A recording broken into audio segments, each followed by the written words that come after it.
Pemirsa, kabar duka kembali berhembus di tengah penanganan COVID-19 di Kota Denpasar. Pada 5 September 2020 tercatat satu orang pasien COVID-19 asal Desa Pemecutan Kaja, tapi berdomisili di Desa Padang Sambian Kelot meninggal dunia. Pada hari yang sama pasien positif COVID-19 tercatat bertambah sebanyak 28 orang, sementara pasien sembuh bertambah 6 orang.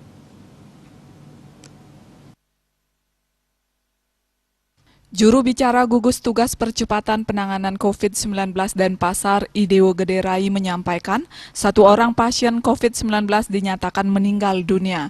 Menurut Dewarai, pasien dinyatakan positif sejak 30 Agustus.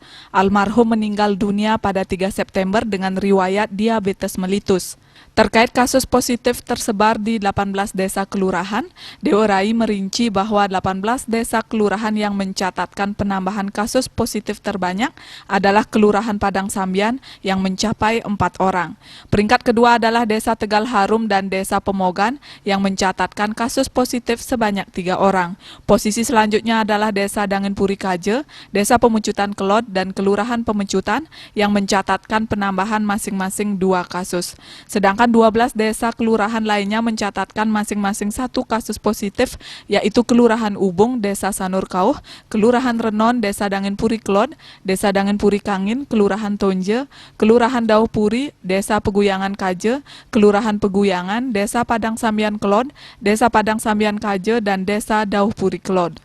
Dewarai menyatakan masyarakat diharapkan lebih waspada dan disiplin menerapkan protokol kesehatan, termasuk dalam lingkup rumah tangga dan lingkungan sekitar rumah. Melihat perkembangan kasus ini, Dewarai kembali mengingatkan agar semua pihak turut berpartisipasi untuk mencegah penularan tidak semakin meluas. Secara kumulatif, kasus positif tercatat sebanyak 1.759 kasus. Sementara itu, jumlah pasien sembuh di Kota Denpasar menjadi 1.583 orang atau 89,99%. Meninggal dunia sebanyak 24 kasus atau 1,36% dan yang masih dalam perawatan sebanyak 152 orang atau 8,65%. Asmara Putra, Bali Pos.